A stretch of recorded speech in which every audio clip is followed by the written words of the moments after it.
Today we celebrate Jesus as the Good Shepherd of his flock. We remember him saying this: I am the Good Shepherd, and I know mine, and mine know me. Just as the Father knows me, I know the Father, and I know the Father, and I will lay down my life for the sheep. I have other sheep that do not belong to this fold. This also I must leave, and they will hear my voice, and there will be one flock, one shepherd. In these few sentences lay the truth about Jesus' mission and his wish. It is a very important statement for the followers of Jesus who form his body in the church. Living in a big city like Singapore, we may never fully understand what shepherds and relationship between shepherds and sheep. Because the only time you see sheep is maybe in the zoo or in pictures. Is it true that the sheep listen to their shepherds? We know that dogs know their master. But dogs are smart animals. What about sheep? The same question apparently came to a curious tourist in Palestine. So he made an experiment. He asked a local shepherd to allow him to wear his cloak and handle his rod. Then he tried to imitate the sound made by the original shepherd. What happened? Not a single sheep followed him. But as soon as the true shepherd called, the sheep immediately listened and followed him. Even if the sheep mixed with other sheep at the water hole, the shepherd could separate his own sheep just by calling them. They knew his voice and would follow him, and only him. A shepherd used simple equipment. He had a bag to carry his food in. He had a shepherd's rod with a crook on the end of it. He had a slingshot that was well used and some rocks. He didn't really have much, but he had a heart. The shepherd often tended the same flock of sheep for many, many years. He got to know them and they got to know him.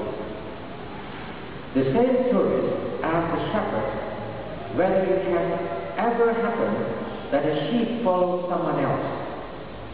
And this is the shepherd's answer. Yes, when the sheep is really sick, it will follow everyone. How do shepherds guide their sheep? Brothers and sisters, this is important for us to notice. A shepherd guides by leading where the sheep should follow.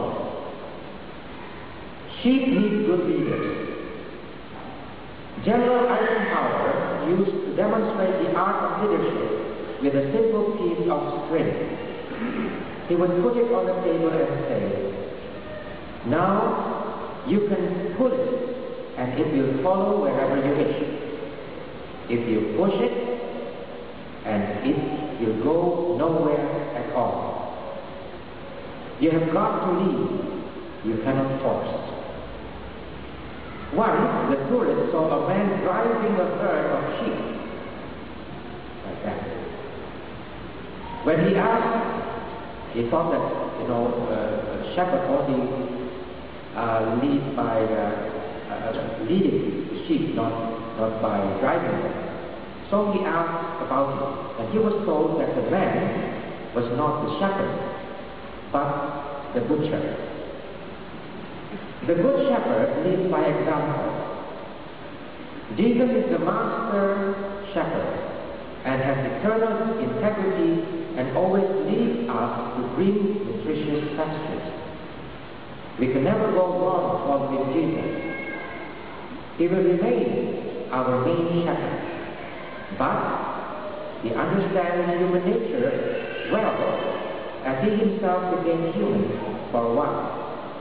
He knows that we need something concrete to work with, something to see, something to touch.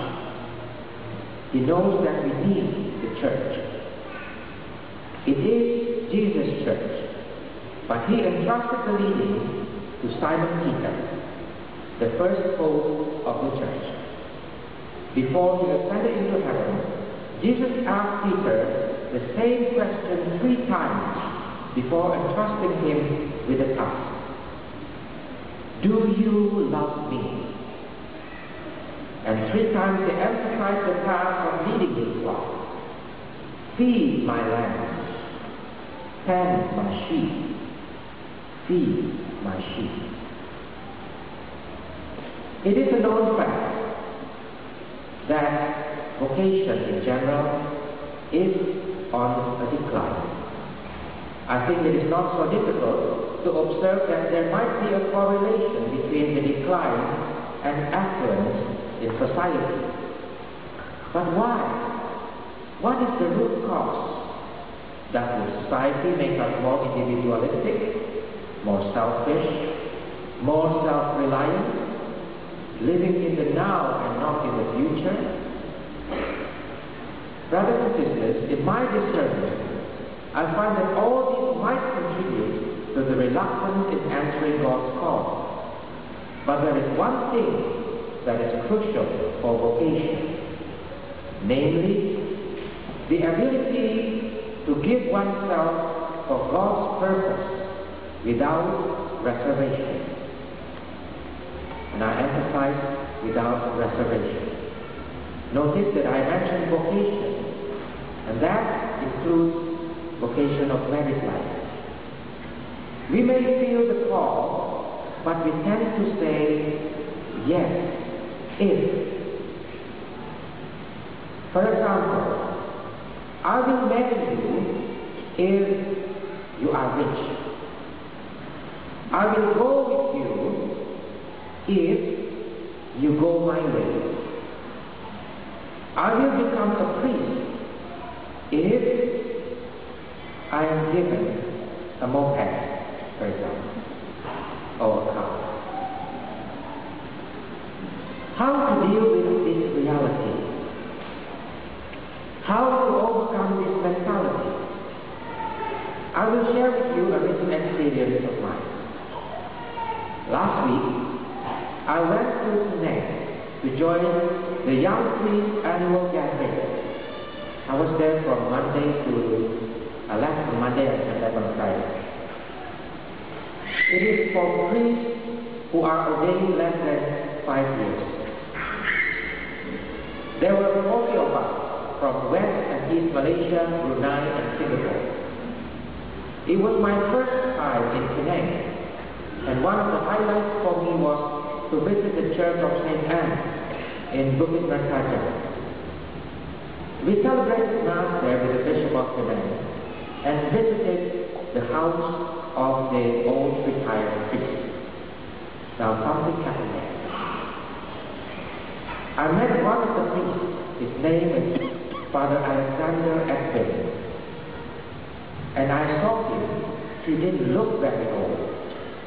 And actually he is not very old. But he had suffered several ischemic strokes that prevented him from further serving the Mass. He put his struggle all these years into a book entitled The Broken Gift, that he gives to each of us a copy. And I will quote for you one paragraph from it now. This is what he wrote.